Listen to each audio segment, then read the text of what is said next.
last years of the 19th century, that human affairs were being watched from the timeless worlds of space.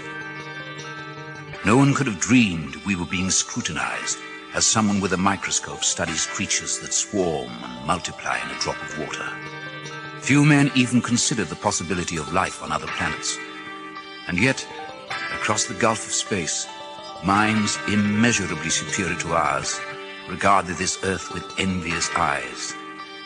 And slowly and surely, they drew their plans against us.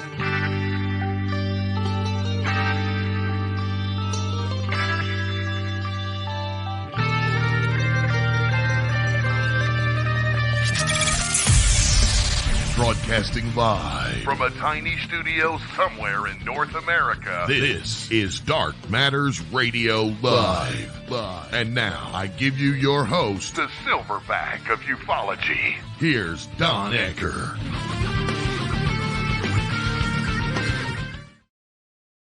Well, good evening, ladies and gentlemen. Good golly, here it is as we do this show today.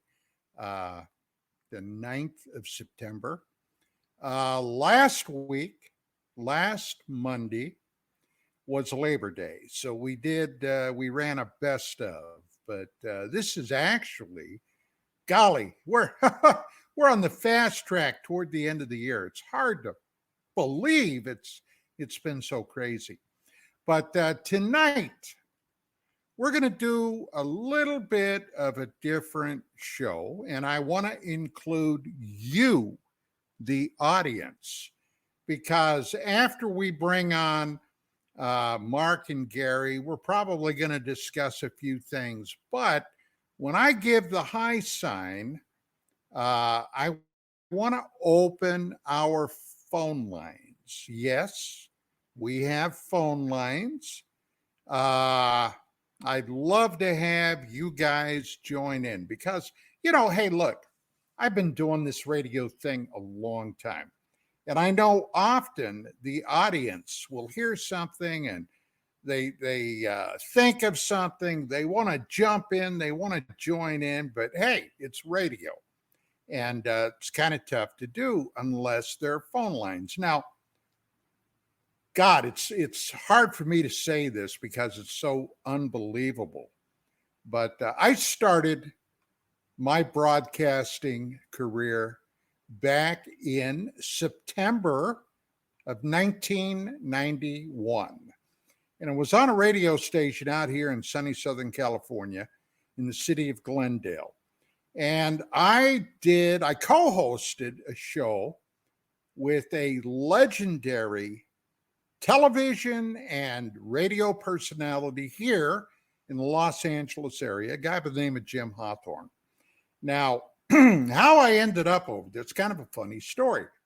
But Hawthorne had a career going back to the early, well, maybe even the late 40s, the early 50s.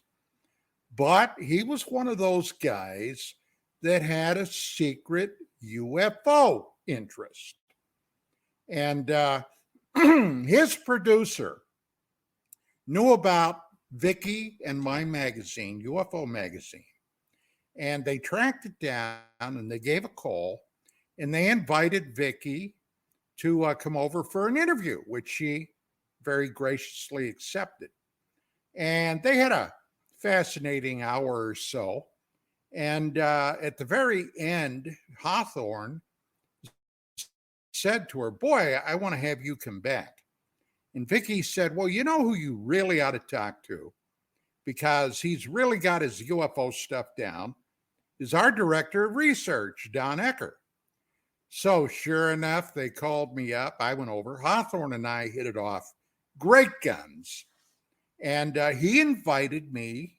He actually, it had been a regular talk show, but he said, "Why don't we just gear this thing toward a UFO show?"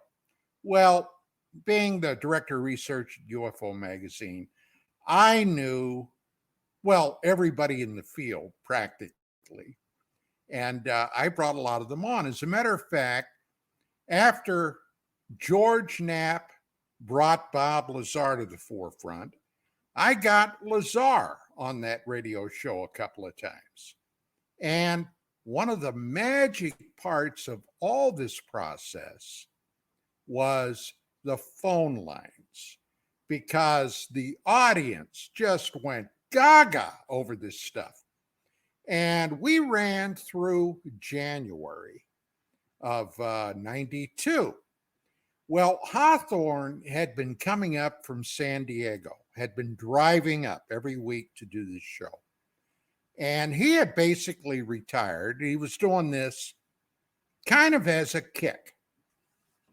And the last show we did, I didn't even know about it until the end of the show. But he said, I hope you enjoyed yourself, because I'm quitting, and I'm going to go retire. Well, he did. Well, I tried to get station management to be interested in continuing on, but they didn't know me from Adam. And they basically said, nah, I don't think so. Have a nice day. Goodbye. So I went out the door. But before I did, one of the engineers there was a producer at the Cable Radio Network, CRN. And he grabbed me and he said, hey, Don, he said, our studios are in Sunland. Why don't you come down and see me? If you're interested in doing a show, I think we may have a venue for you. Well, I did. I went down, I saw them, station management, and I ended up about a 5.5-year run on CRN. And in that time, my show, UFOs Tonight, became wildly popular. Really, it went from Maine to Hawaii to Alaska and all across the United States on CRN, on cable radio, satellite, and satellite television. So we started on Sunday nights, and I moved it back to Saturday, and I made a heck of a lot of friends. As a matter of fact,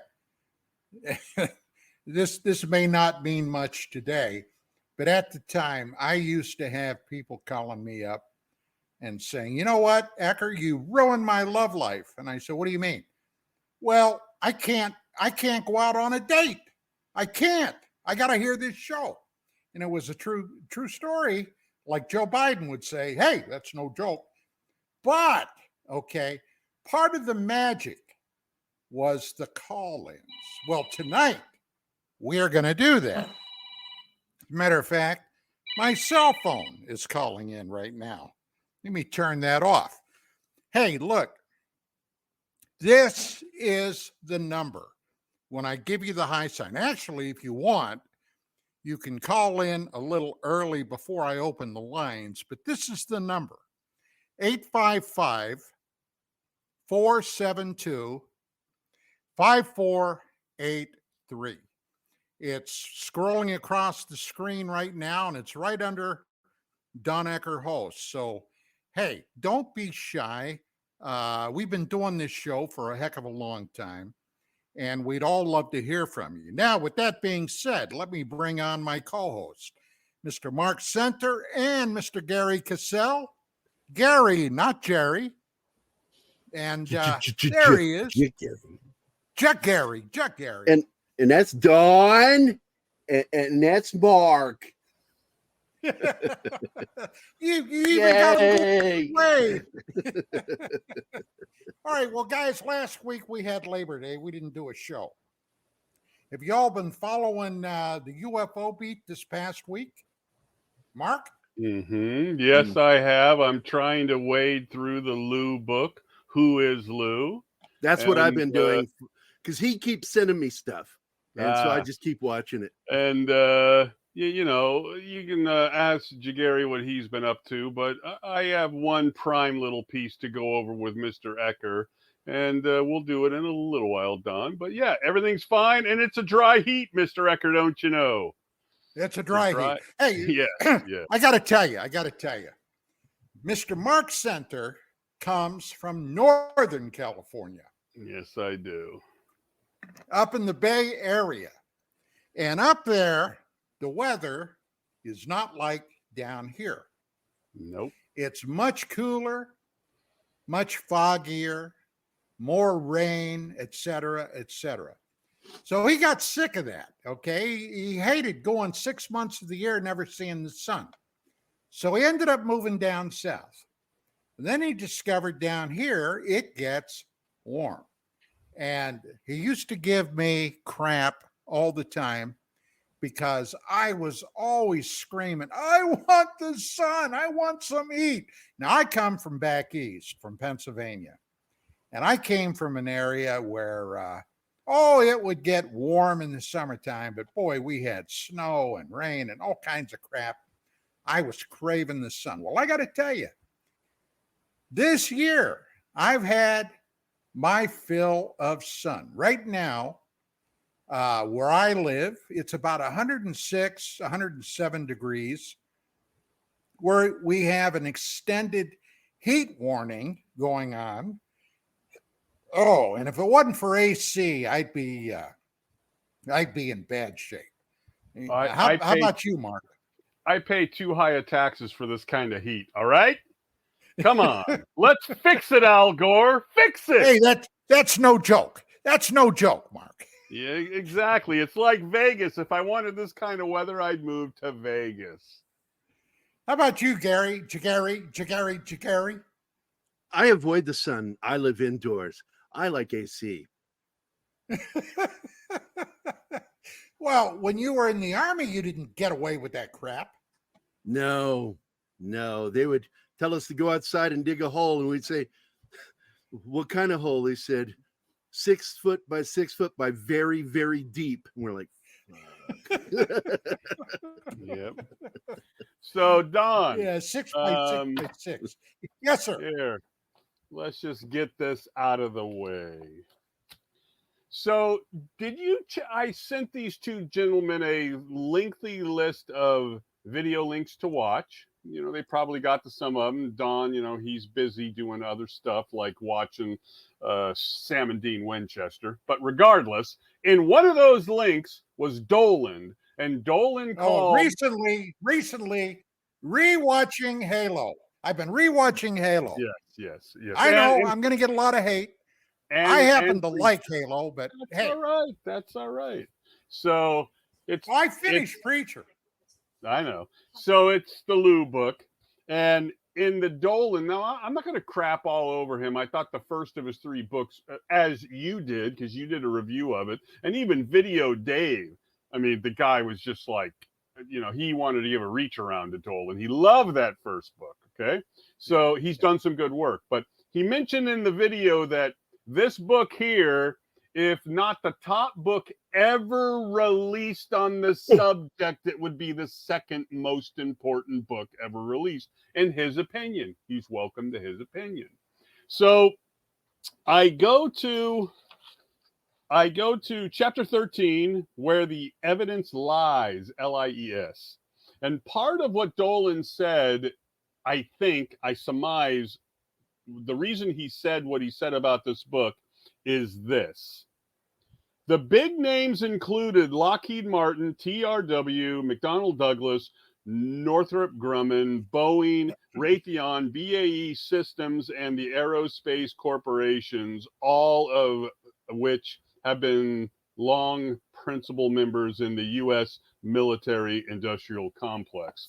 And the reason I bring that up, Don, is that we've heard those names before for decades as probable companies who have gotten the alien technology and worked on it, or at least had some sort of involvement, even through Corso, right? Okay, fine. Right. That isn't new, and that isn't world shattering. However, what I'm picking up on here, and you can tell me if I'm wrong here, what I'm picking up on here is that because of Lou's background, and a lot of it is true, his military background and the special projects that he was in, as best as we can tell, a lot of it's real. It's true. And it seems to me that Dolan and other researchers are looking at that background and saying these decade-old stories and assertions hold more water because of his background. Okay? I'm not going to say that that's 100% wrong because he's got a background. What that background is, I don't know if we're ever going to know, right? But it seems to me he's getting a pass for a background that he either can't confirm because of, the style of background, won't confirm. Security Right, concern. right, right. But these are a lot of these stories we've heard for decades, and yet now because he's telling the story, and to an extent Grush as well, we're supposed to on the surface just say, well, he is who he says he is, and these decade-old stories hold more water now because he's saying it. That's kind of where I'm landing. Well, okay, look. I can't say with certainty, but there are many people out there, many of them were in the Pentagon. The actual head of the ATIP program came out and said he never worked with Elizondo. Right. That was just a week ago. Yeah. So there are, in my mind, and you see, when I jump into this, I kind of use my cop methodology. So to me, that suggests there are questions about that, about his actual involvement. Now, I haven't read his book. In full disclosure, I haven't read his book. I got to get a copy of it and read it, which I'm going to do. But from what you've said and others have said, okay, much like Grush, there is no first-hand testimony. I saw a body. I touched a body. I saw an exotic vehicle we think wasn't made on planet Earth. I went into this exotic vehicle. You don't hear that from him. You didn't hear it from Grush. Everything up to this point has been at best, secondhand information or third-hand information. Now, look, I'm biased. Okay, I'm going to tell you that right now. I'm not going to bullshit about that. I'm biased against Elizondo. The reason I am biased against Elizondo, he lied to me 3 times. He knew who I was. He knew my reputation. He probably was told about me at the Pentagon because of things like Phobos 2, STS-48. I had his personal cell phone number. I called him. I met him through Tracy Torme. Okay. God bless Tracy. Tracy, God rest him. But Tracy and him had some kind of a very friendly comradeship based on the UFO thing. Now, I had asked Tracy if he would introduce me to Elizondo, which he ended up doing. Elizondo gave Tracy his cell number for me to call. I called him a week or so after I received it. And as soon as I got him on the phone, I got him right away. He brushed me off. He said, look, I'm in the middle of something here. I can't talk. I'll give you a call this weekend. Okay. Oh, he also sweetened the pot with me. I don't think I ever told you this, Mark. All right. He sweetened the pot. He said, you know, He said, "You might be invited to be a part of our team." No, you didn't say that. You Right. never told me about that either. No. Well, it was Well, bullshit. it doesn't matter now. It was bullshit. Right. So that weekend came and went, nothing. So I waited a week. I called him back. He did the same thing. "I'm busy. I can't talk. I've got all this stuff happening." And he did. I mean, in full disclosure, he was under a lot of pressure at the I'm time. sure he is right now. Sure. "But I'll call you this coming weekend." Well, fool me once, shame on you. Fool me twice, shame on me. That weekend came and went too. No call. So I called him one last time. Now, I don't need a freaking house to fall on me to tell me there's crap in the sky, okay? I don't need a house to hit me. But that third time, I figured, okay, this guy, for whatever reason, doesn't want to talk to me, doesn't have the balls to say, "You know what, Don Ecker, I don't think you and I have anything to talk about." Yeah, he didn't do fine. that. Right. He didn't do it. I could respect that. Okay. Mhm. Somebody don't want to talk to me and they tell me up front, "I don't want to talk to you." No problem. Got the hint. But he didn't do that. And as a result, I've never heard a word from him since. So Well, that's my bias. Now, we kind of got the answer, Don, through Who's Lou. That's not a perfect documentary, homemade, granted, but he certainly went behind the scenes on how he chooses who he will come on with. And he would much rather come on with somebody with 50 subscribers than one subscriber and asking the hard questions, not to disparage the songwriter's son, but Tracy. right. But I guarantee you, because I know Tracy, great guy. I guarantee you that he was giving Lou a reach around, and Lou liked it. That's why he was spending time with him, and he would get, "Oh yeah, here's my phone number and stuff." Because if he wasn't doing that, he wouldn't have talked to Tracy. That seems to be the modus operandi now. Gerry, you got anything? No, I'm right in there with him on that. Because I watched the same documentary. And yeah, look, it's annoying. Who is Lou Elizondo? The constant redundancy of that was annoying. But the information he was giving and how he was compiling it, I found that documentary fascinating. Yeah. I mean, it really was. And normally, that kind of stuff, I'm like, I tune out. But this one really got my attention because he started pointing out the disconnect involved that nobody questions. They just accept. Right. And you don't do that. You can accept, but you have to verify. That's Now, part of journalism. Hi, Maria. Now, my friend from Florida, he had a good point about it. He said that, and I don't remember this specifically, but he said that when this maker of Who's Lou brought up tea, that Maria, it's tea, iced tea.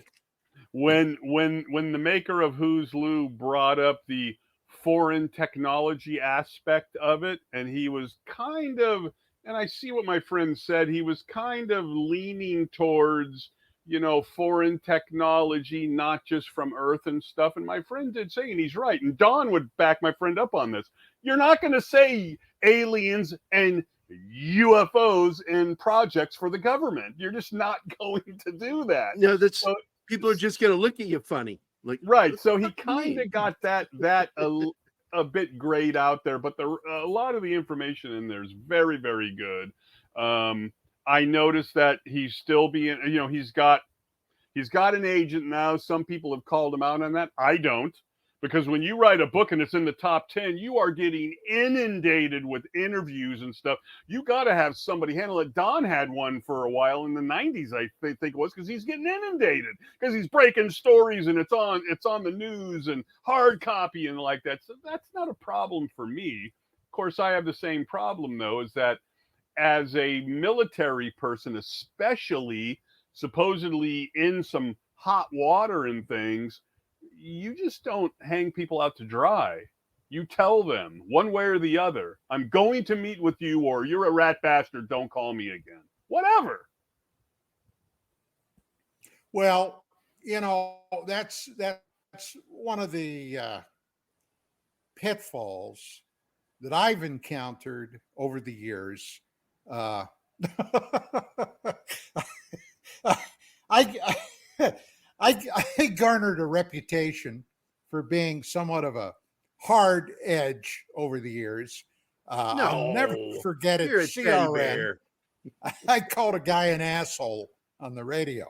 And of course, this was back in the 90s. And you didn't do that. Bullshit. Bullshit. Bullshit. Yeah, that was Phil Class. Yeah. Yes. But yeah, my pitfall has been a lot of people I think they're intimidated coming on the show because I'm not going to softball them. Annie Jacobson, okay, who wrote that book on Area 51 10, 12 years ago. Mm-hmm. All right. Now, boy, I had some questions for that lady. I bet. And I called her. She never got back. Hell, I had the president of Cyberstation USA called her. And you know what? She wanted nothing to do with me. Now, Yep. Look, when you write a book, okay, I've written a book, a novel. All right, it wasn't a factual book, but I wrote a novel, and I thirsted to get people to interview me about the book. Yep. And I couldn't understand that. Here's a lady with this book about a very big subject. And I guess she figured I'm not going to put myself in a position where I have to take any heat. Now, okay, all right, I understand that. But on the other hand, if you're going to write something, you got to be willing to back it up. Yeah, if you it's got to in stand print. behind it. Yep. Yeah. You got to stand behind it. And hey, guys, audience, people today are snowflakes. They don't know anymore, and it's a shame because God only knows we're in a precarious spot right now. But it's a shame that nobody knows how to stand up and be counted today. And I see that problem all across the country.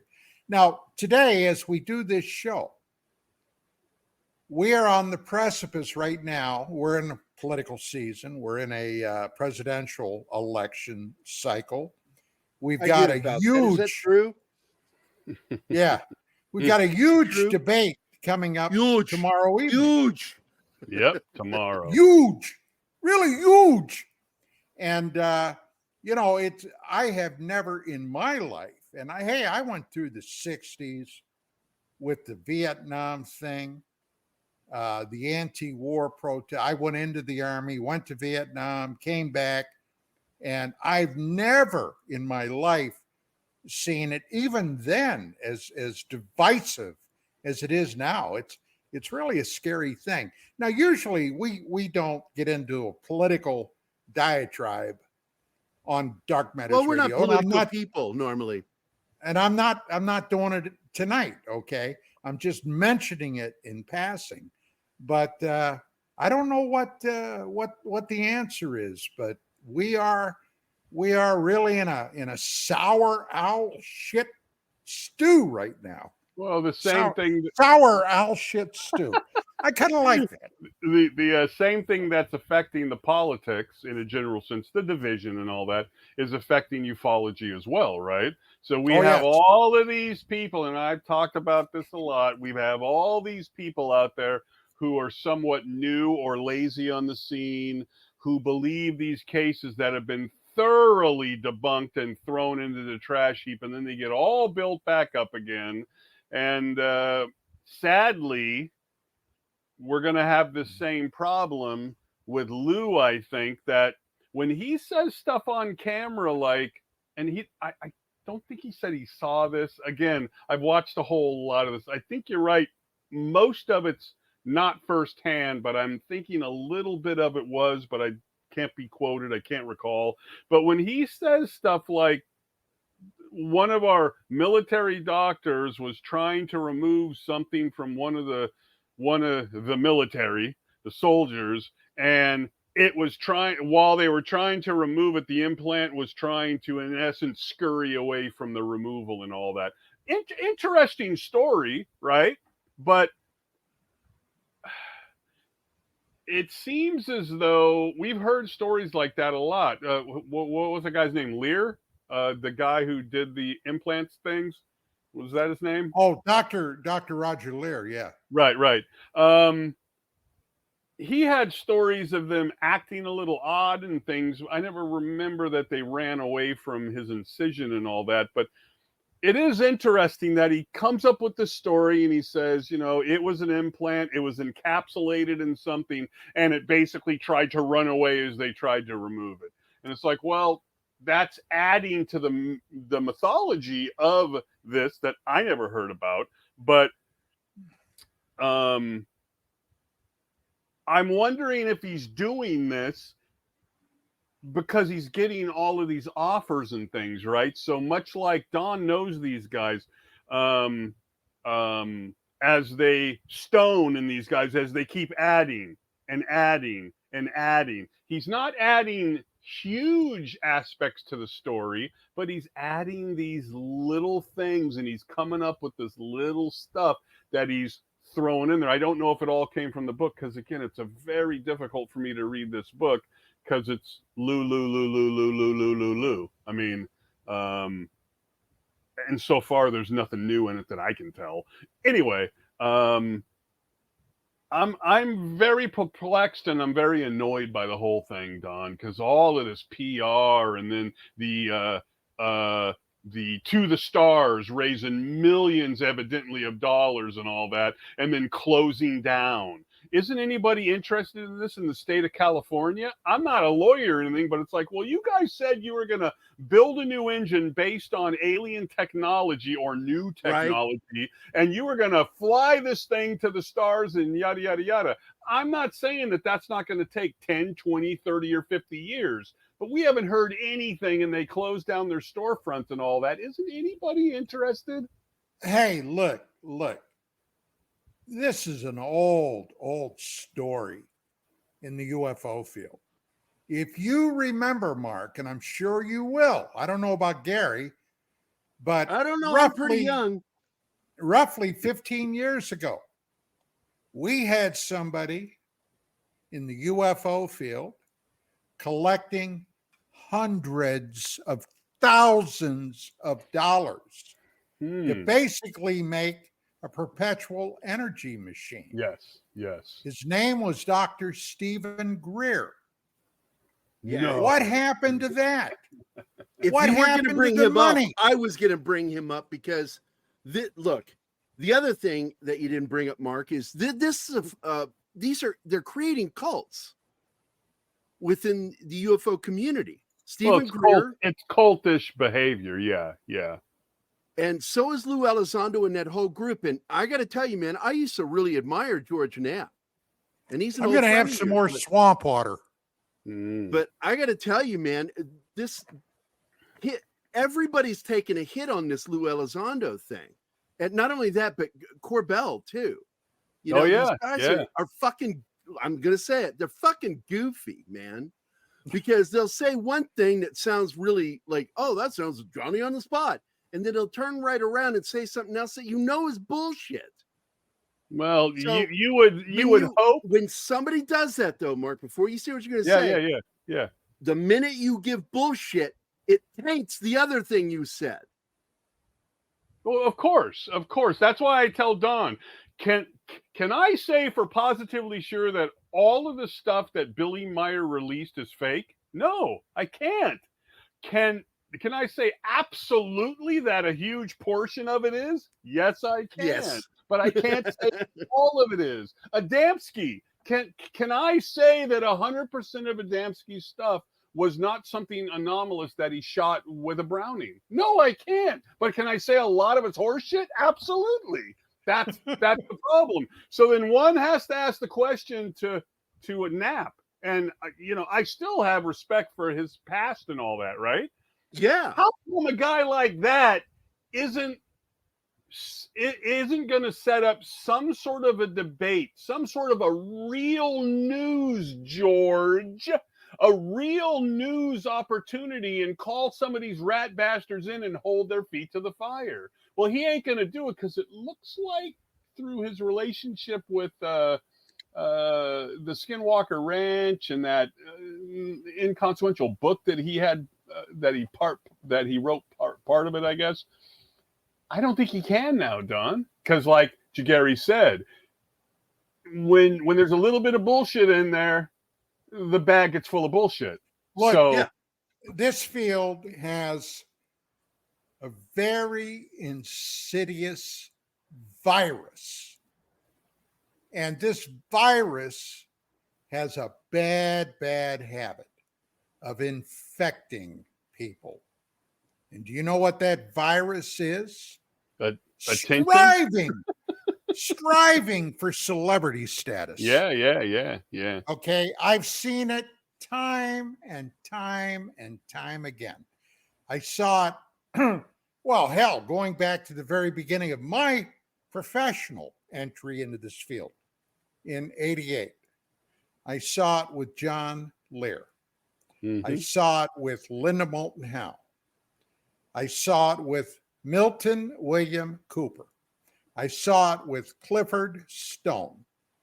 All of them, at one point or another, contributed to the field. And when they did, okay, they were lauded for it. And then that lauding, if you will, became, oh, I want to do more and more and more. It's like with Clifford Stone. I knew Clifford very well. He unfortunately has passed on. Clifford retired from the United States Army, did over 20 years, was a sergeant first class, E7, when he retired, as an enlisted man, a senior NCO, but he should have at least achieved Master Sergeant, E8. For whatever reason, he didn't. But he was a profoundly tenacious document finder. And he found came up with some really important documents. Mm-hmm. For example, one I'll just pull out of the air. Project Moondust, okay, which seemed to show the Air Force technical people were looking for exotic technology from the sky. Now, read into that what you will. But then that wasn't enough. Clifford then began to insert himself into the overall story. Now, it's been a while since I told this story, but I'm going to repeat it just to show you what I'm talking about. We were still publishing UFO magazine in the mid-90s. One day I get a call at the magazine from Cliff. Okay. Now I had known Cliff. He was living down in Roswell. I had been down to Roswell several times. I saw Cliff down there. And he said, Don, you're not going to believe what happened to me. Okay. What happened, Cliff? And then he told me this story, and honest to God, I wondered if the guy had been dropping acid. He told me that a car pulled up to his house, 3 guys in it, 3 guys, 1 or 2 of them came up to the door, knocked on the door, and said, Clifford, he didn't know these guys, is what he said to me. We got to take you somewhere and show you something. And Clifford said, you do? Yeah, get your jacket. So Cliff says he went in, got his jacket. Oh, and he slipped his .357 Magnum revolver into his jacket. So he walks out to the car, gets in the car. Now, Roswell is out in the middle of nowhere if you've never been there. A lot of desert around there, okay? A lot of desert, a lot of scrub brush, you name it. They drive out into the desert. The car stops. The guy gets out of the car, tells Clifford to get out. And he says to Clifford, this is what Clifford's telling me on the telephone, okay? Clifford, I know you've got your gun with you. I want you to pull it out and shoot me. Now, I'm listening to this, okay, on the phone. I'm not saying much, but I'm listening to this. And I'm thinking, good God, has this guy went over the cliff? Does he really think I'm going to believe this shit? And I said, well, what'd you do? Well, I pulled my gun out. Yeah, and I shot him. But the bullet didn't do anything to him. Now, what he was trying to imply to me was these guys were MIBs or something. And I said, Cliff, I don't know what to tell you, buddy, but look, I'm really busy. I got to go. Have a good day. And I hung up. But I couldn't believe that. Now, why would he do that? He was craving, in my opinion, the notoriety, and he was craving the celebrity thing. Mm-hmm. Now, at UFO Magazine, after the Burnses became part of it, okay, this is after the turn of the century, Burns began allowing horseshit into that magazine that Vicky and I would have never tolerated in the past. And Clifford Stone had written an article about his adventures with UFOs when he was in Vietnam. Now, I read this thing, okay? It was the biggest bucket of horse shit I ever read in my life. Stone had been going around telling people that he had this secret covert colonel, military colonel, that was his UFO honcho, his advisor, his mentor, whatever the hell he supposedly was, that in Vietnam, Clifford was covertly doing UFO investigations there. And sometimes at a fire base, he would have to crawl out under the barbed wire into the field where the Viet Cong were to brief this colonel. And I looked at Bill Burns and I said, Bill, you know, I was in Vietnam, right? Oh, yeah. I said, you know, I was in combat, right? Yeah, sure. I said, you know, I got wounded there, right? Oh, yeah.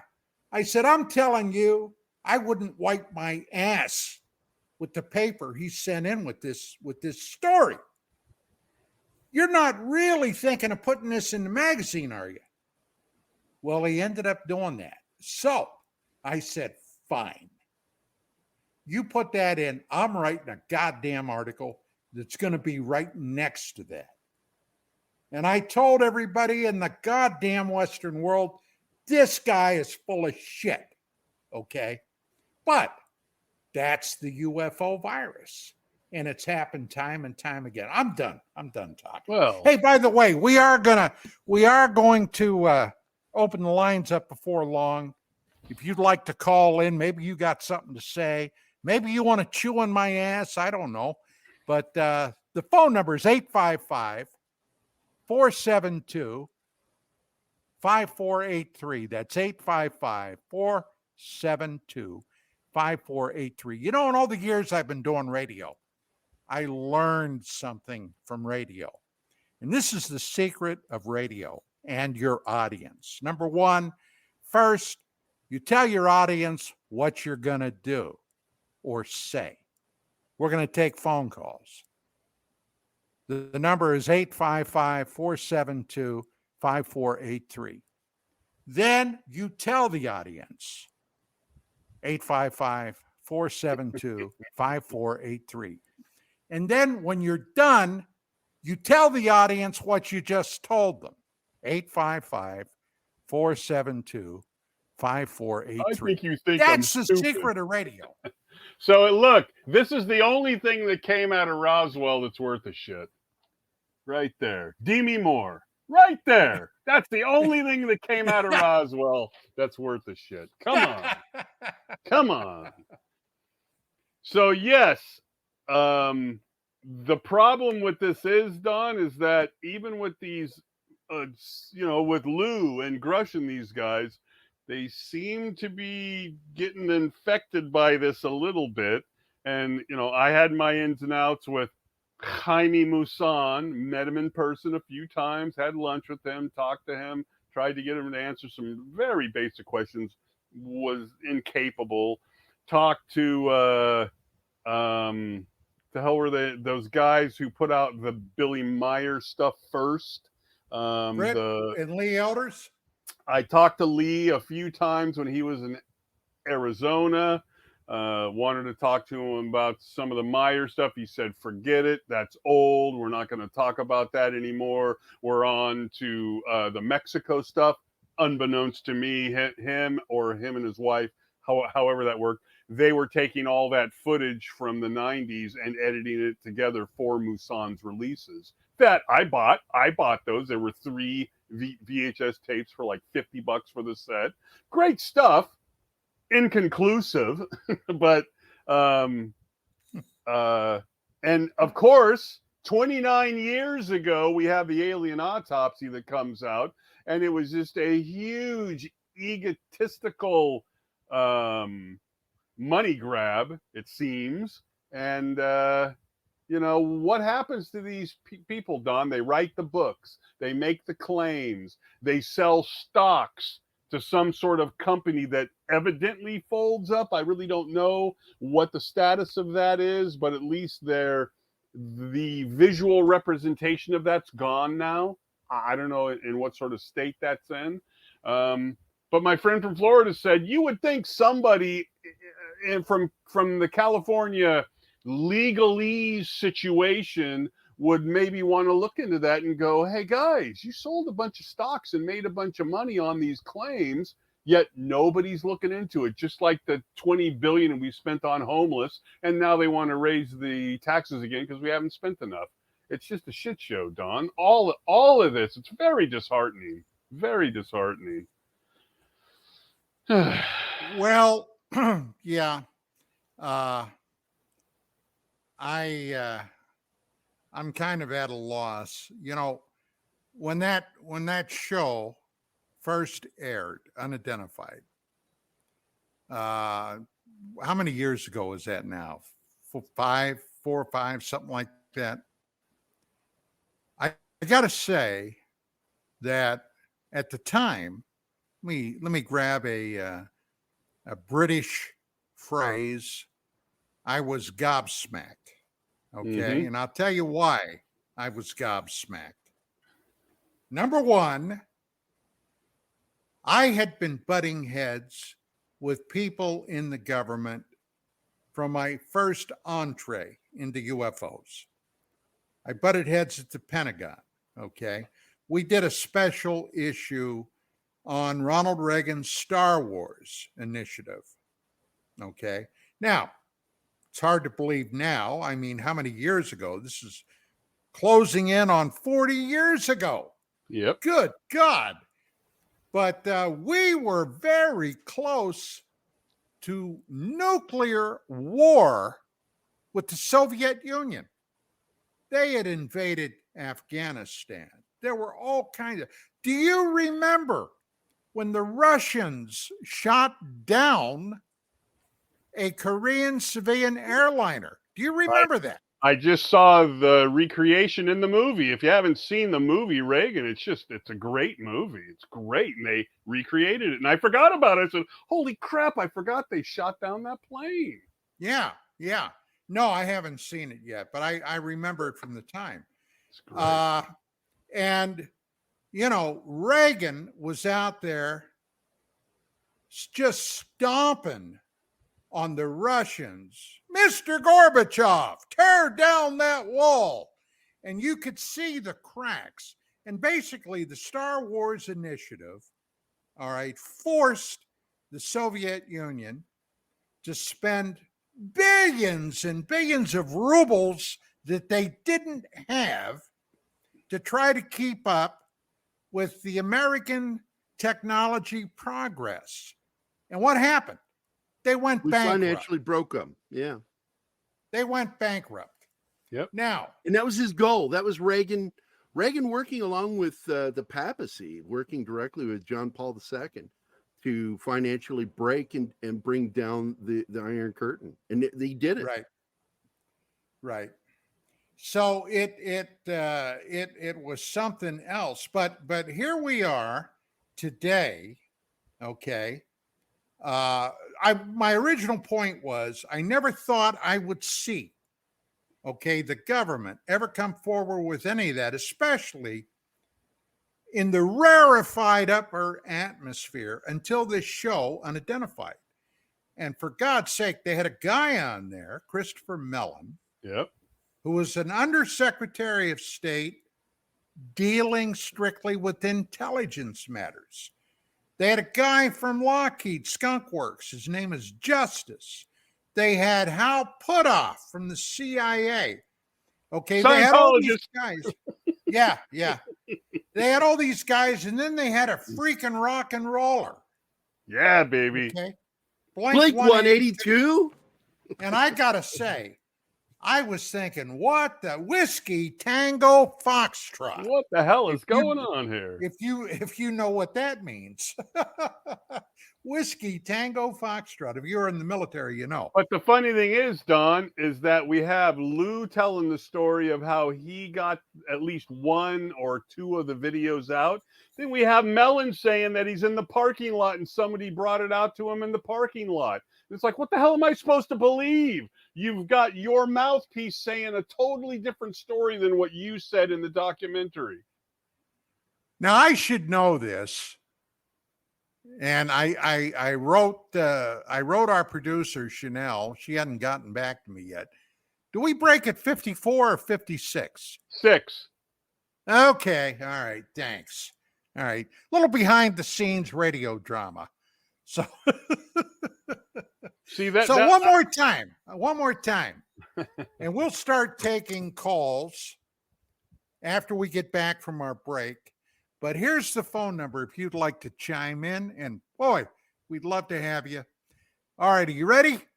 855-472-5483.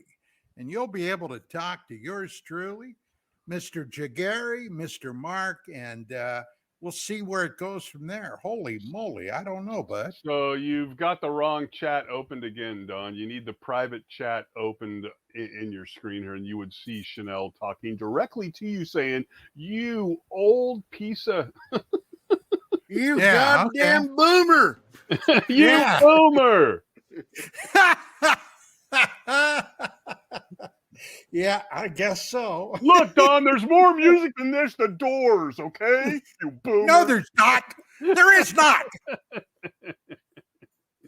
Everything starts and ends with the Doors. Anyway, with a couple of extra minutes, I want to bring that up again, Don. Here's the shit show that we're in. Lou says, here's how I got a couple of the videos. Mellon, with credentials, comes out and says, oh, no, I was in the parking lot and they were given to me. So what the hell are we supposed to believe? These guys are supposed to have their stories together. They don't.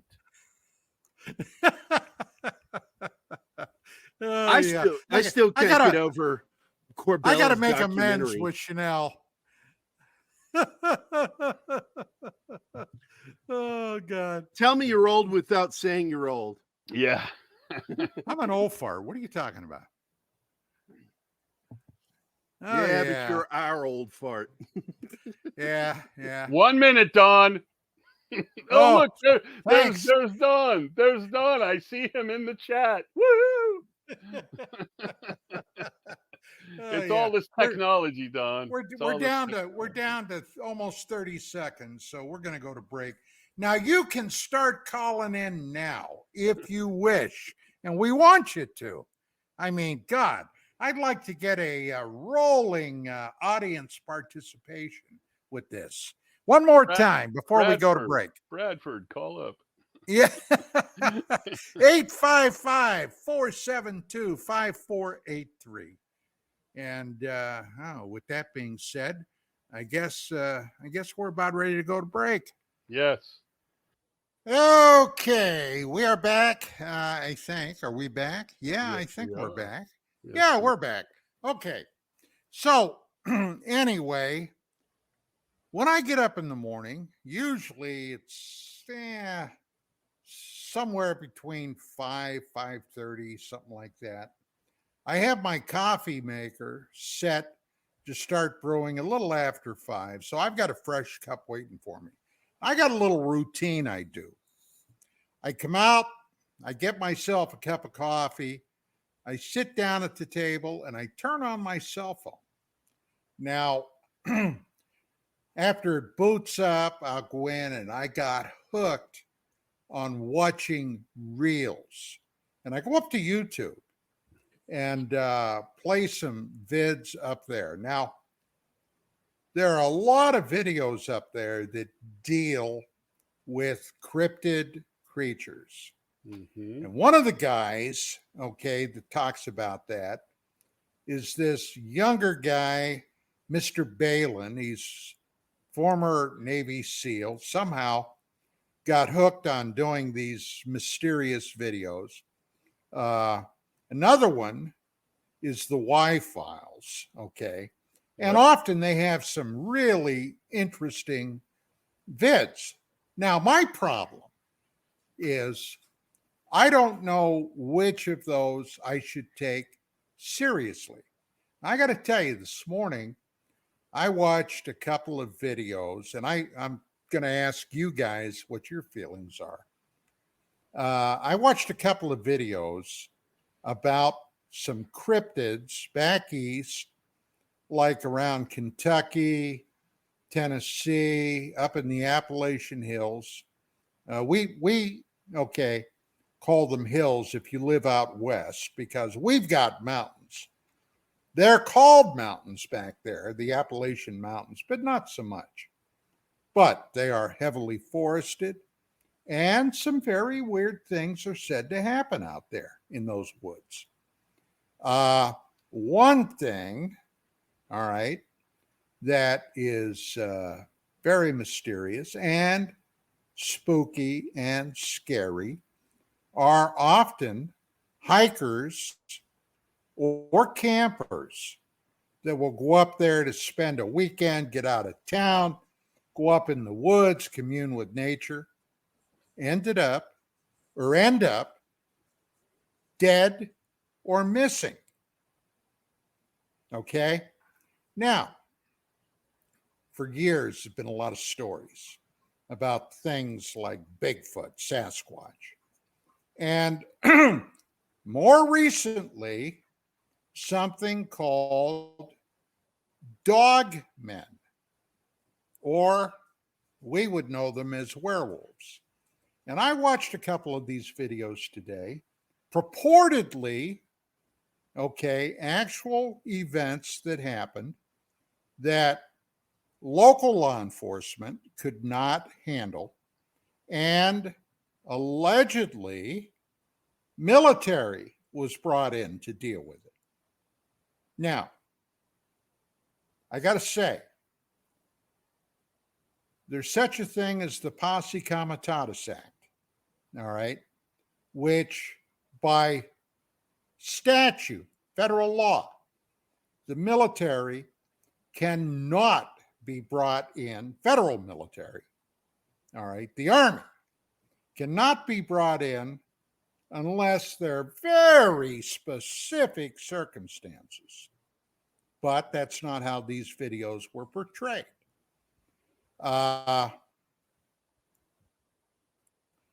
These creatures that they allegedly encountered, they ended up basically, if you believe this vid, a couple of day running battle with these things.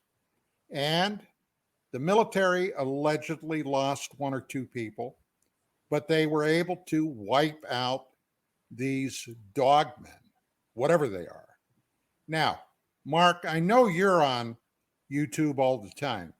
Gerry, I'm sure you are also. What do you guys think about that kind of stuff? Well, did you say Utes? Is that what I heard you say? Utes? I I think of it like this, Don.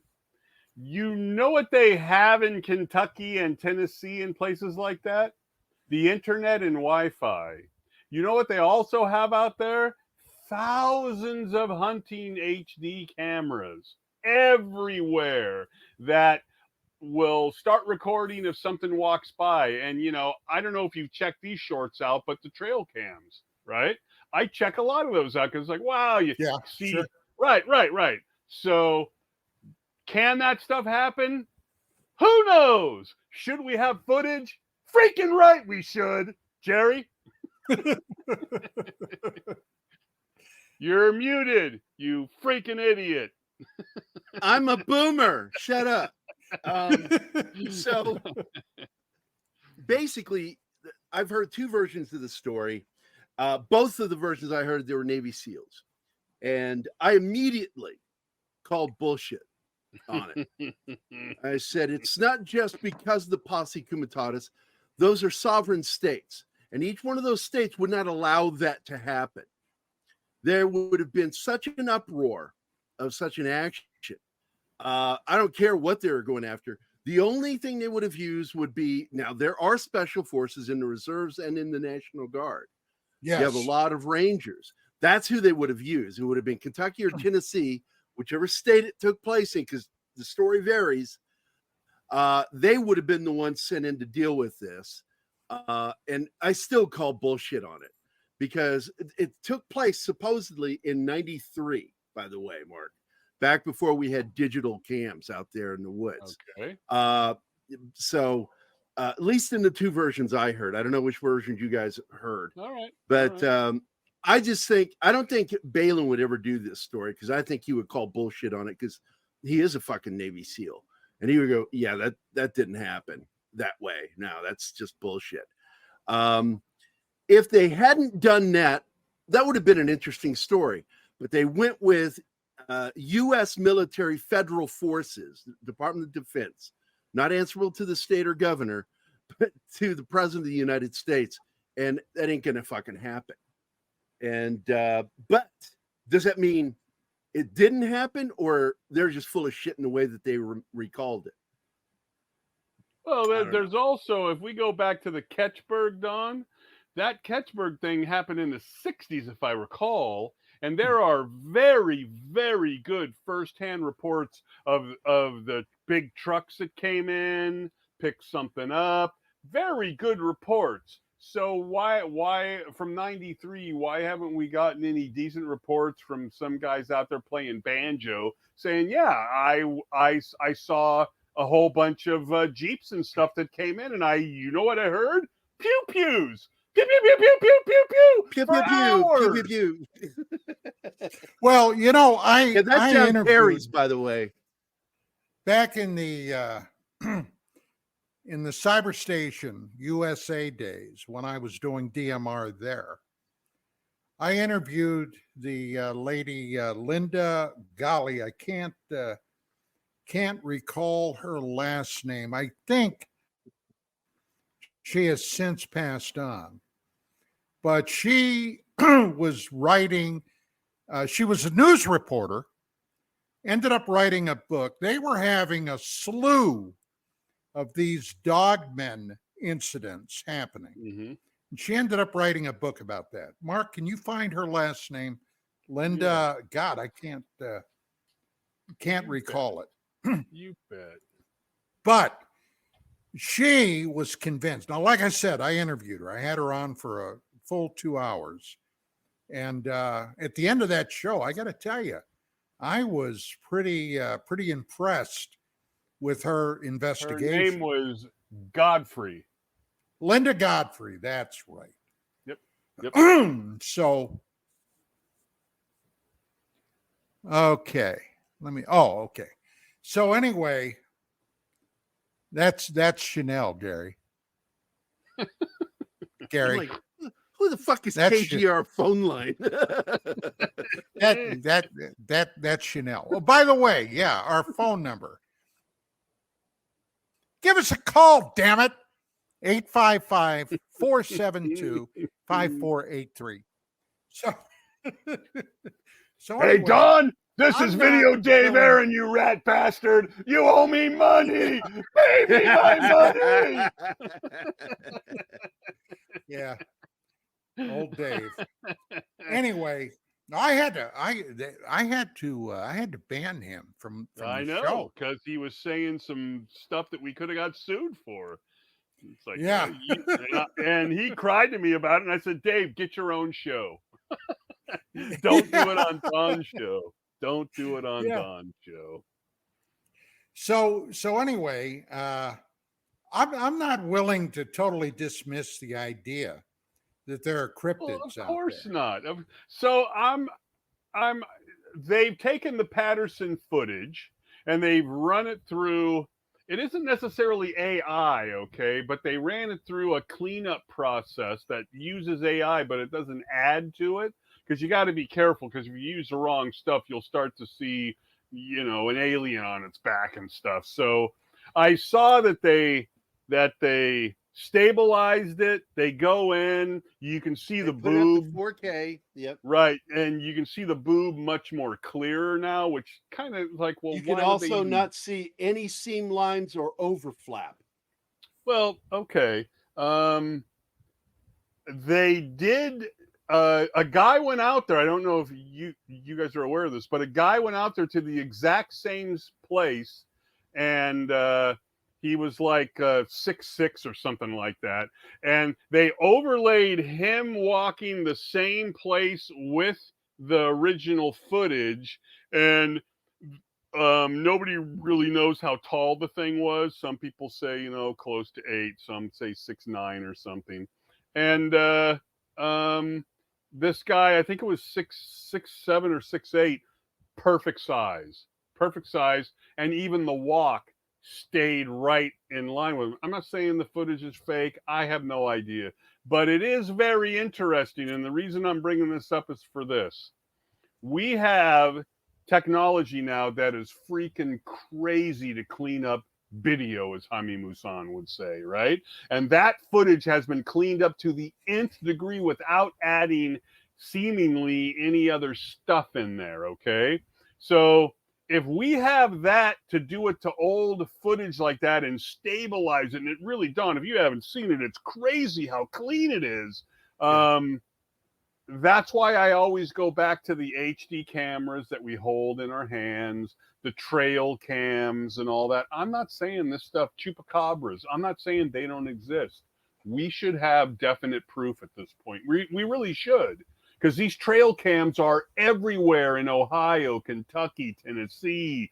They're everywhere. So why we don't have conclusive proof of stuff that isn't zipping around like and unidentified, because these aren't zipping around, that's kind of beyond me. It's like, come on. And these people own this camera, right? They own the footage. It's not like the Men in Black are going to swoop in and grab their SD card. There's too many cameras out there. I'm not saying it doesn't exist, but doesn't it seem odd to you that with all of this opportunity, we still have potato cam footage for the most part? Oh, hey, same with UFO vids. Yeah, a little different because, of course, they're in the air and all that. And Everybody's got a cell phone. Yeah. Everybody, I mean, comparing today to even 2005. Okay. Yeah. Everybody that walks out has a damn near a complete video studio in their pocket. Absolutely. Just think, Don, if we had the same technology today as we did in the 90s with the Mexico flap, how different it might be, right? Yeah. Because those would have been HD. Everybody would have been taking this footage. Everybody. I mean, anytime you see a news story, okay, Yeah. Yeah. a riot or something, you'll see 50 people holding their damn cell phone up, taping the whole thing, or videotaping the whole damn Yeah, and thing. it's so bad that it could be a woman who's getting beat to a pulp, and they're going to be filming it and not helping her, right? Because that's the society that we live in now, for the most part. Right. So I'm not saying this stuff's not real. I'm just, and then of course you have, which drives me crazy, Lou's the one who either promoted or released the jellyfish footage. And it's you've got to be kidding me, Lou, that you want to be taken seriously and you put this That's out the bullshit I'm talking about, Mark. Because you put this one thing out and then you put that out. How can we take serious that other one? Right. And they still play the green nighttime with the pyramids. Well, we know what that is. That's not ETs. That's artifacts from the camera and the lens and things, and they still show that stuff. We've been seeing that since the 90s. Much like, and Don knows this, I've always harped on these internally lit blimps. Still to this day, you're going to see people showing internally lit blimps, especially that one from Germany, going, "Oh, look, what is it?" It's like nobody ever learns, man, or does their own research, or watches other people's research. Yeah. Gerry, guess who's here? Uh-oh. I don't know. Monkey Jeebus. Oh, good God. The most beautiful Japanese man I've ever known. He knows that. I love Monkey. Monkey Jeebus. No, he doesn't do this. He You know what he says? He says he heard the dog man is actually Gavin Newsom's ex-boyfriend. Yep. I In fact, I made a joke on our high school Facebook. They put up a thing about all the kids that played in band and all that. And they said, "Oh, I played the clarinet in 19 blah, blah, blah." I wrote Bong, 1977.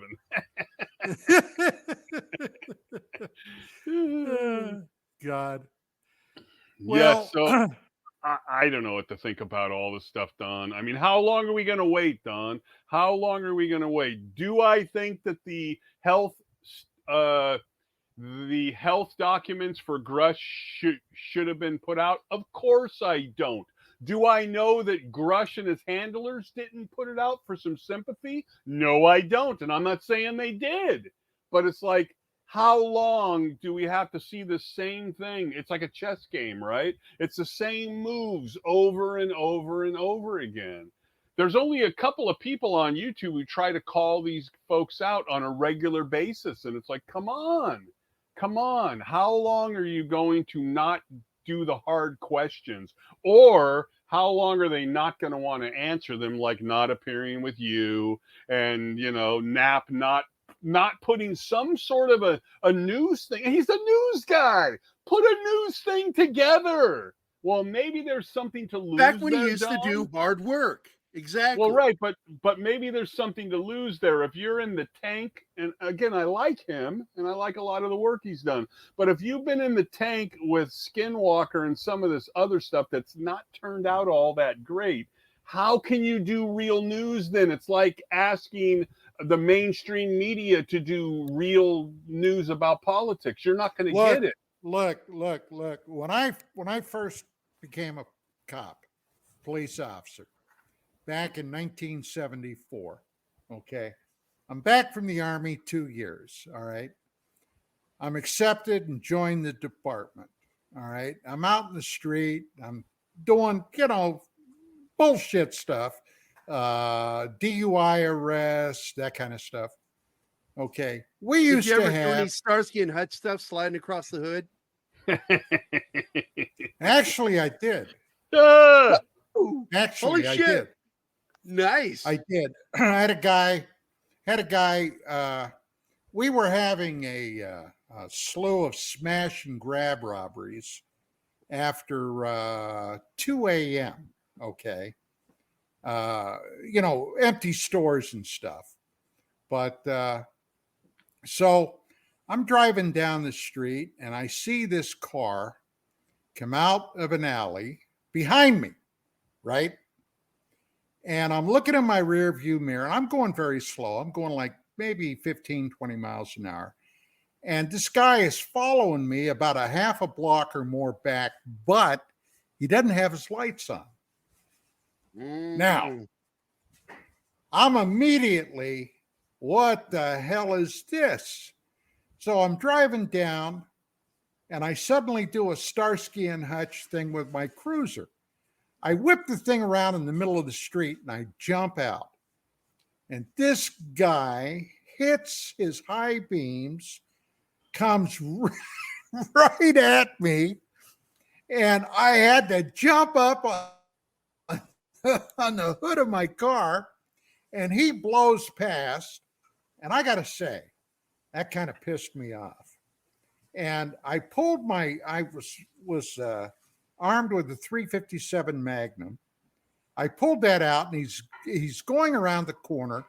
I fired one round at his engine compartment. Now, I don't know if I hit him or not, but God, 2:30 in the morning in an empty street, a 357 going off. So I immediately called for backup. There was some state troopers in the area, and they came down, and I told them what the hell happened. Now, this guy tried to run me down. Now, the one state trooper said, you shouldn't have fired your gun. And I'm thinking, bullshit, the guy tried to run me over. What do you mean I shouldn't have fired my gun? Nothing came of it, but I did a Starsky and Hutch. So on line one, we have Maria. She called in? Line one, Maria. It's right there in the chat room. Maria! Let's do it. Maria, welcome to the show. Well, thank you very much. I'm glad to be here. And I'm still drinking my swamp water. Well, I'm drinking bourbon, so not much different. Hey, all right. Let's party. I can't do that until after the show. So what's on your mind? What's on your mind? I don't know. You all are talking about so much shit all at one time.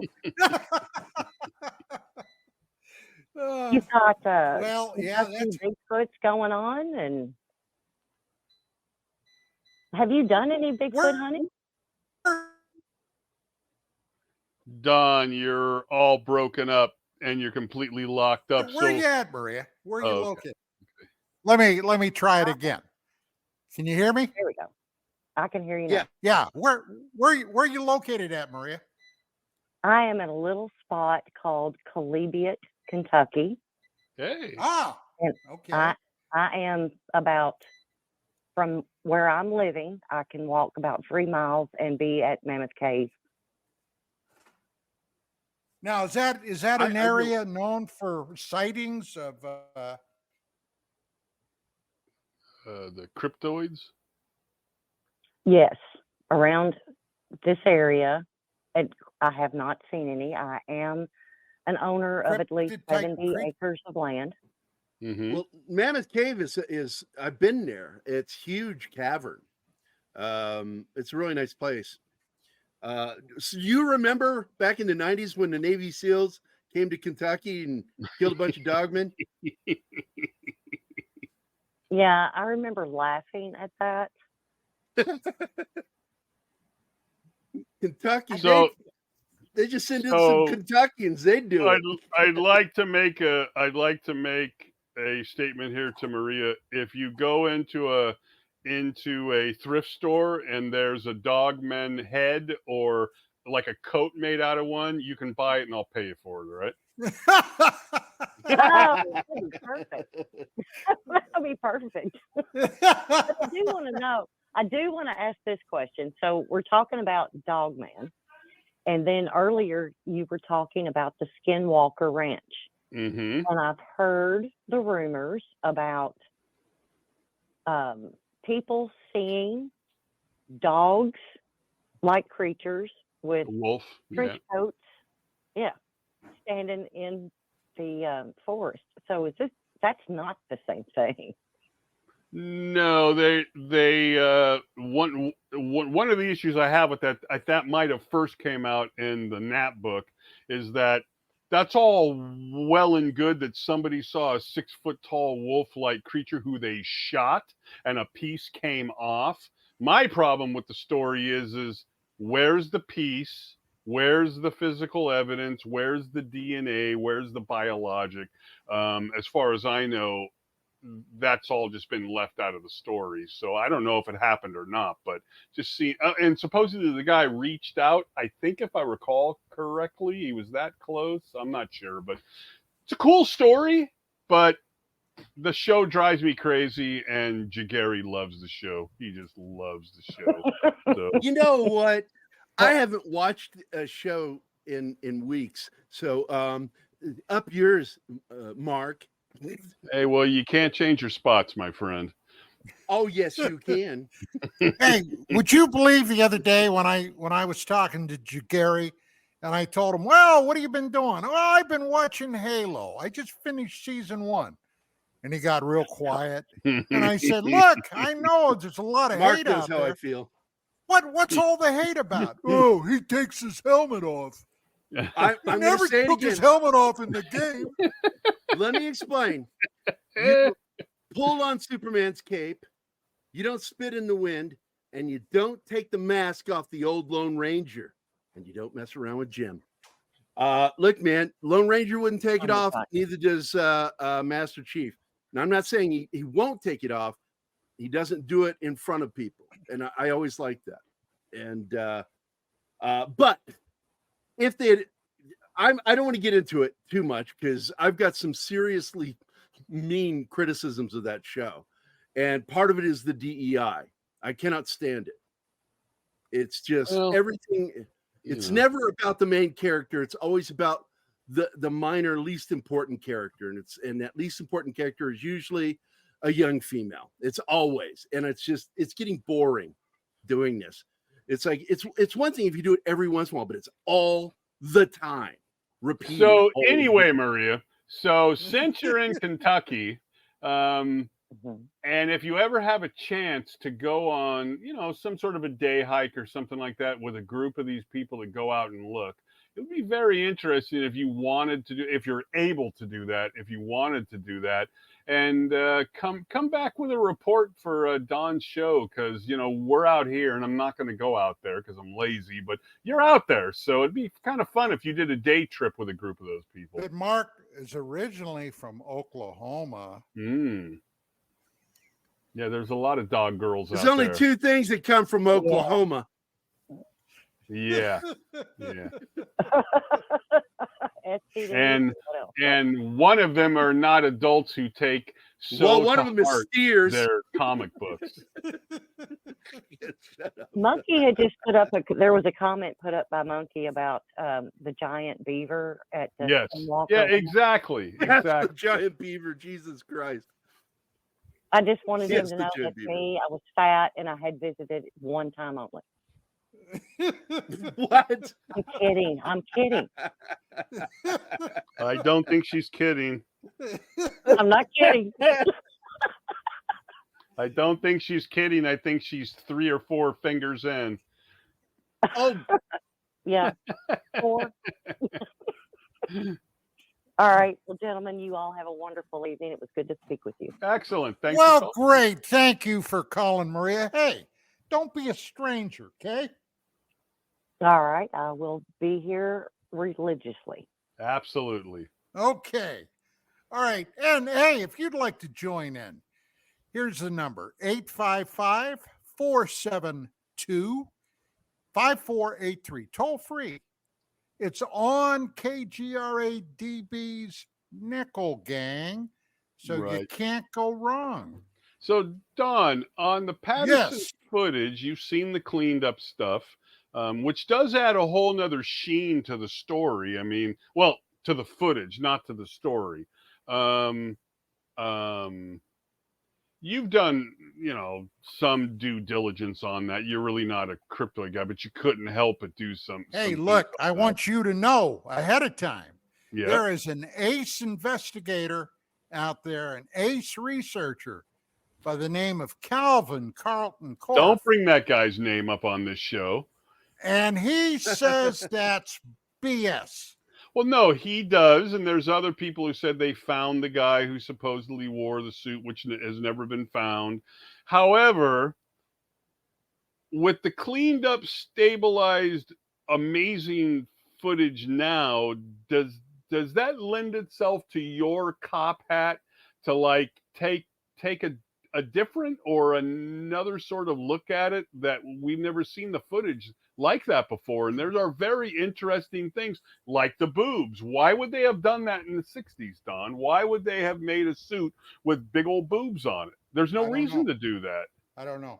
I look, Bigfoot, I think there is a creature out there. Actually, two types of a creature. A Bigfoot type creature. A male and a female? Nope. A three-toed and the five-toed. Yes. Yes.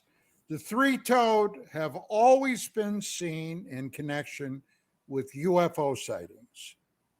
The five-toed one seems to be a more natural creature. Now, I'm not a Bigfoot researcher, and that field, I know some people that have been in that field. Sure. That gets as contentious as the UFO field. Okay. Well, it does, but what's not contentious is that film exists. That film has now been completely cleaned up. And it's like, gee, I don't know. There's just stuff in there now because I looked at it very closely. I spent some time one day, and I'm looking at it and I'm zooming in and all that stuff. There's a guy out there called Thinker Thunker. He's not bad. He does his own stuff with that. It's not the same data that we've based 50 or 60 years on, right? Now it's different because they cleaned it up and they stabilized it. You can now zoom in and see the foot as it moves and the ankles, and you can see all this stuff. I'm not saying it's real. I'm not saying it's fake, but it's different data now. Look, I remember a number of years ago, I don't remember how long, maybe 12 or 15, there were a couple of guys down in Florida who had what they said was the carcass of a Sasquatch frozen in a block of ice. Do you remember that? Of course I do. Yeah, It was freaking ridiculous. It was ridiculous. Yeah. I did not have to run that through AI to know it was ridiculous, Don. It was crazy. It was crazy. So I don't know. Oh, you know what I haven't seen? I might talk to Spiros about this. Spiros Malaris. I haven't seen the autopsy run through that cleaning up AI thing because they could actually, I would assume that they would be able to focus in now on that disc in the chest and all that stuff, right? Wow. Right. I'm going to contact and say, dude, find out what they did on the Patterson footage and do it on that. Now, he doesn't have the original, but there's clean stuff out there. That would be interesting. I don't think they've done that yet. Huh. I'll contact him. Yeah, that would. And I've seen up on Facebook that there seems to be quite a bit that. What's that guy's name? Colin Wolford. Oh, that guy. Yeah. In the UK. Yeah, he used to be much. He believes the footage is real, and the problem with him is that he lets his emotions run his mouth, and Spyros doesn't play that game. And Spyros basically got the copyright police on him to shut him down as much as he could as far as using the footage he feels he owns and things.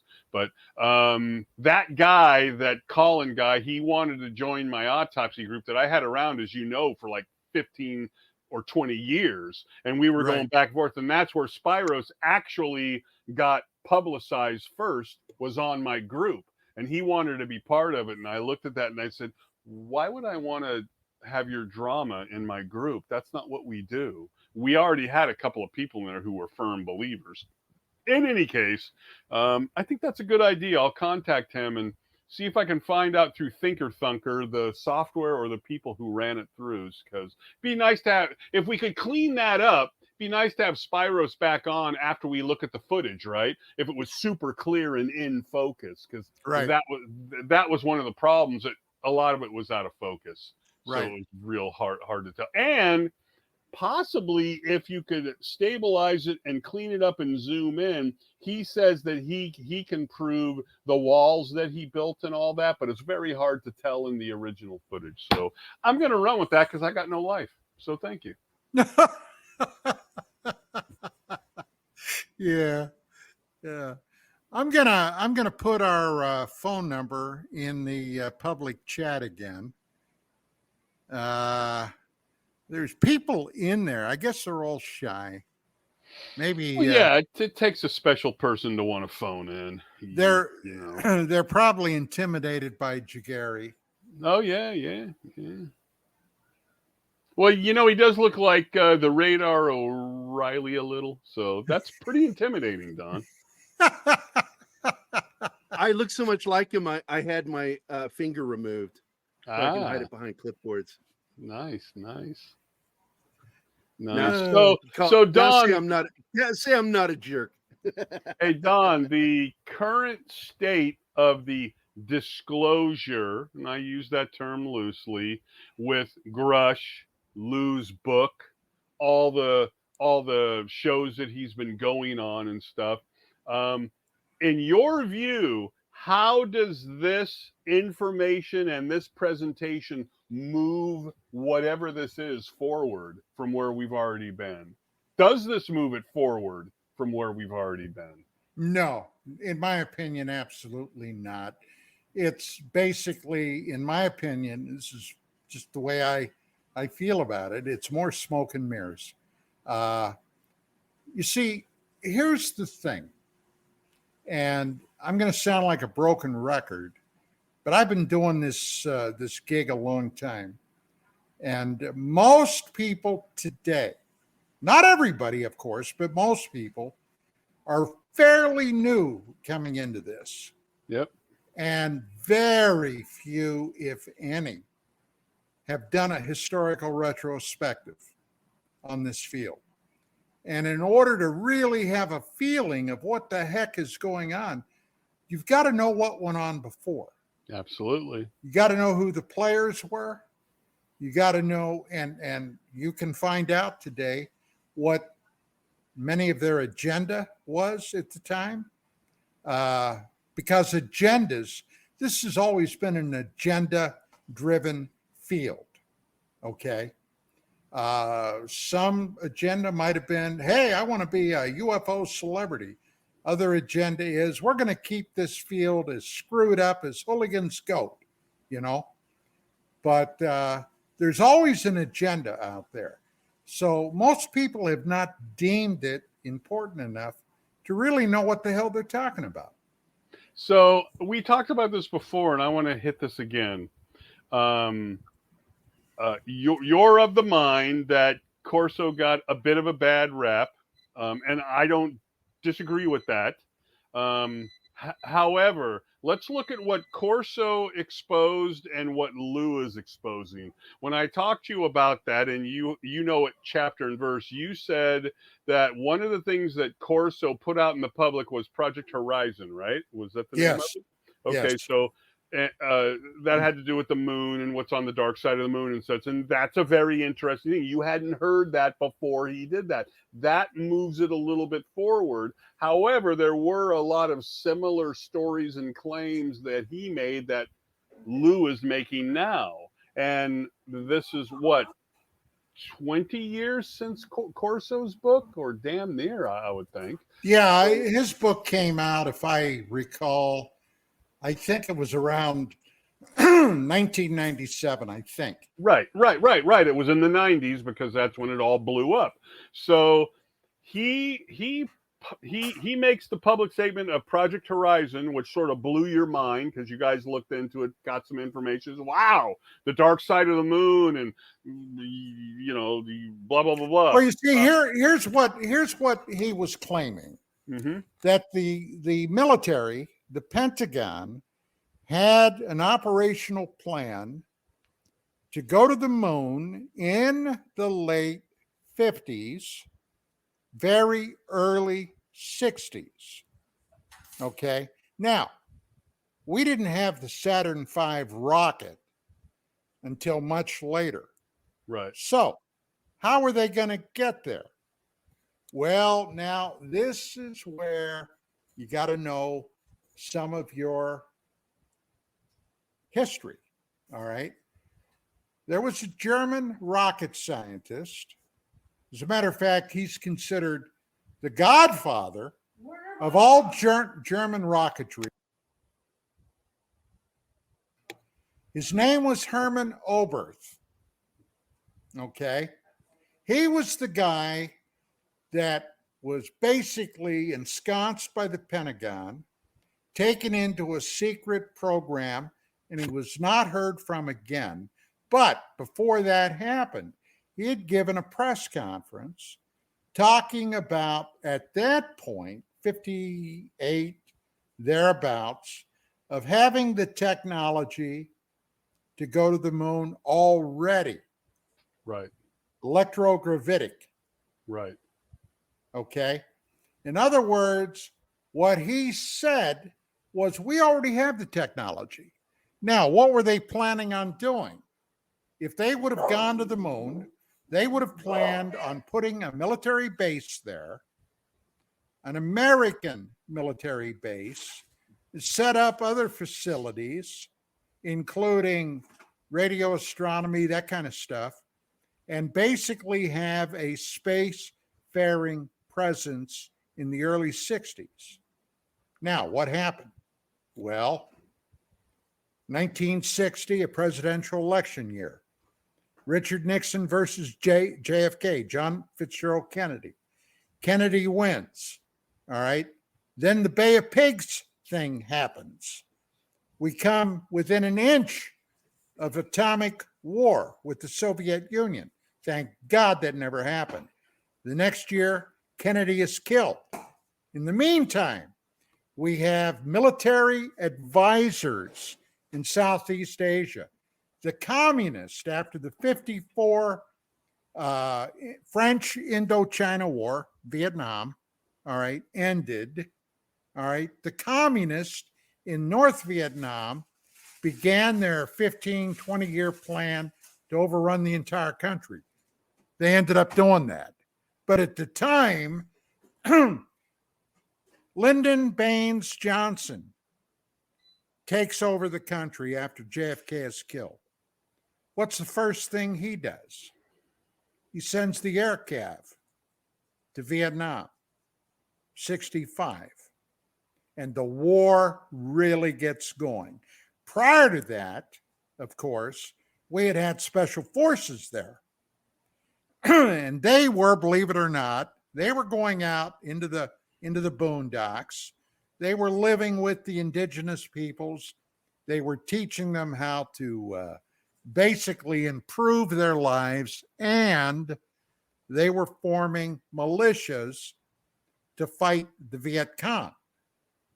But then it really gets worked up. And all that time, all right, we're now in a space race with the Soviet Union to go to the moon. And we basically damn near ran out of money. The Vietnam War took 15 years. Roughly 60,000 Americans died there. 350,000 or more were wounded, and the country turned inside out. So whatever it was Phil Corso was talking about got dropped by the wayside. Right, right. So he did, regardless of what people may think of his story as a whole, there were at least that aspect and maybe a couple of more that actually forward at least some information that seemingly was at least true, right? That they were discussing this and they were thinking about doing this. So you have Lou, and he's putting forth maybe some similar-ish stuff. Like I told Gerry, at the same time, he's putting out jellyfish videos and shit. Corso never did that. He did say that some stuff that was invented was directly from either the Roswell or some other stuff. People have looked into that, and it's like, well, maybe it forwarded along, but it was already there, right? Like the solid state stuff, they were already working on that stuff. But does that mean that possibly they had some funky technology and they said, oh, wait a minute, we might be able to use a little bit of that in what we're already doing? I have no clue. But what irritates me is that Corso's thing did not move it forward. Lou's stuff doesn't seem to be moving it forward. Grush's stuff, even Greer and other people, it's not moving it forward. We're stuck. Are we stuck because it's a bunch of horse shit, or are we stuck because we have Mark, people playing right against now, each other? UFOs, let's be honest. They're on the back burner. Okay? Yeah. They're on the back burner for most people. Most people today, they're battling inflation. They're trying to have enough money to go to the store, okay, to get food for their families. Gasoline to drive to work and to drive to the store. Hell, it used to be back in the day when gas was $2, okay, a gallon. You could take the family out for example, a Sunday drive To the movies. right? Yeah. Go to the movie, whatever. Today, it's almost impossible. Why? Everything is sky high. Right, but that doesn't affect. That's true, Don. But if the material was good and the material was vetted that was being released, that has nothing to do with it then. Because it's not costing them anything to put that stuff out or for us to ingest that stuff. So if you have good stuff, Lou, release that stuff. Well, I'm not going to hold Who my is breath. Lou Elizondo? Who's Lou? Who's Lou? Yes. Don, did you ever have a chance to wade through that documentary? Who's Lou? Not all of it, no. Okay, yeah. I mean, it is a slog, but there's good information in there. It's just a slog. You know how to make it not a slog? Play it at 1.5 speed, and it goes by really quickly. Yeah, true. I don't hold that. I don't hold that against the guy because he's not a filmmaker. He's a nobody, and he did find the paperwork.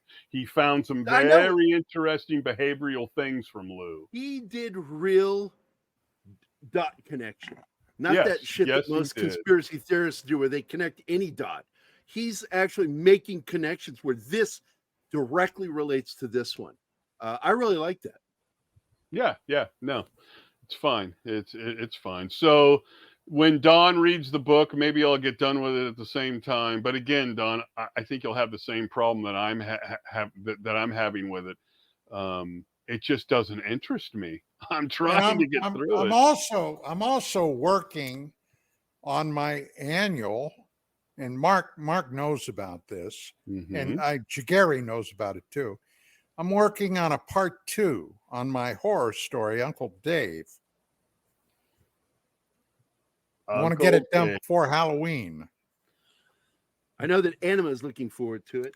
By the way, Don, Monkey just asked, what does Don think of the tall whites? I don't know what that is. I really don't. So I'm hoping. Yeah, they're sort of like they're not cryptids, I don't think, but they're out of Kentucky and places like that. They're allegedly another type of extraterrestrial being, the tall whites. Oh, I know what you're talking about. Okay, right. So Right. What why? I think of them, I think of them the same way that I think of the little grays and everything else. It's out there in my gray basket until I see one. How can I really say? So how come they got to be tall and white? How come they can't be short and black? Come on, guys. Right. They're Racist, Haley. racist. They're definitely. It's got to be racism. I mean, come on. That's funny. And by the way, so Monkey feels better. I believe that the Greys are Asian. Is okay, all right. Is Monkey still smoking Yeah, a he's- wheelbarrow of weed every day? Are you still at about a wheelbarrow a day there, Monkey? Hey, we should have him get together with the gal from Kentucky, and they can party down. Come on. Hell yeah. By the way, he's doing a show, I think Thursday, with Keith, and they want you to join. It's about Buffy. Oh, The Vampire Slayer? Yeah, they want you to join. Join them No on the kidding. show. So, yeah, I'm serious. Oh, It's gonna be a good one. My guilty pleasure in the late 90s. And then from Buffy, I gravitated over to Angel. Oh God, I loved Angel. I didn't enjoy Buffy, but I loved Angel. Oh, Never missed an episode. Yeah. I never watched any of it. I watched a movie with Paul Rubens, and I thought it was good. I thought the movie It's was funny good. as hell, dude. Rutger just chewed up the scenery, Oh, as yeah, did Paul yeah. Rubens. Yep, yeah. And Donald was good in it too. He was actually funny. Sutherland. Didn't Paul Rubens, didn't he pass on? Yes. Yes. Yes, he did. I thought so, yeah. And I think that he got the short shift because I think he was very talented and Well, until they caught him in a movie theater. Oh, slapping his come monkey on, Don. around. Who hasn't? Come on, Don. Come on, Don. Come on. All I know is that there was this big joke that came out right after that incident took place. Said, yeah, Pee Wee Herman's got the new Pee Wee Big Adventure coming in a theater near you. Yeah. Oh God, that would be. Oh my God, would that be embarrassing or what? Yes, it would be. Spanking his monkey in a movie theater. The thing that's bad is the cop that did that is such a rat Yeah, bastard. I mean, it is an adult theater, and that stuff goes on in adult theaters. So Yeah. it's like, yeah, exactly. But the cop says, "Oh, I'm going to make a name for myself or whatever," right? So, yeah, by releasing it. And it was a shitty thing to do. yep, I completely agree. C'est la vie, c'est la guerre. That's Well, right. let's see. God, we're getting down. Believe it or not, gang, we're getting down to Just a couple. the end of the show. Okay, Mark, what time do we cash out? 54. Okay, 2 minutes. That's Oh, right. thank God, because I got to take my Metamucil. And I'll get it in early this time because you always cut me off. God bless Sam and Dean Winchester there. I don't cut you off. Well, somebody does, and I'm not happy about it. Well, And all I ever say is, Cubs win. Cubs win. Yeah. I miss Eric Gerry. Okay. But yes, James Earl Jones passed away, 93. A legend. 93 years old. And he was the weirdest choice to play the coach in the martial arts movie The Best of the Best. He was great in it, but such a weird choice. Let's get James Earl Jones to play the martial arts coach. Yeah, Genghis Khan said the voice of Vader. Enjoyed him in Conan the Barbarian. Do you know his Oh, hell name yeah. in Conan? Tulsa Doom. Tulsa Doom. And then his noggin goes rolling Killed down my the father. Yes. Arnold Schwarzenegger back in the day was born to play that role. And Gerry Lopez did a great job. And then they said, well, if you want more work, we love you. You'll have to come out to L.A. And he said, I live in Hawaii. I'm done acting. Yeah, he's done. Well, when John Milius wasn't brought back, he had no interest in it because he's John Milius' best friend. Yeah, They but certainly he did. also said, I'm not going to move out there. So, Oh, hell no. Yeah. Well, how long would it take to make the second movie? And that second Conan movie was crap. Yeah, Oh, it yeah. was not good. It was there was too much stunt casting. There was way too much stunt casting. And Wilt Chamberlain? Bah. Hey, gang, we're out of time. So, ladies and gentlemen, we're going to try to do this telephone thing more and more as time moves along. In the meantime, have a great week, Mark and Gary.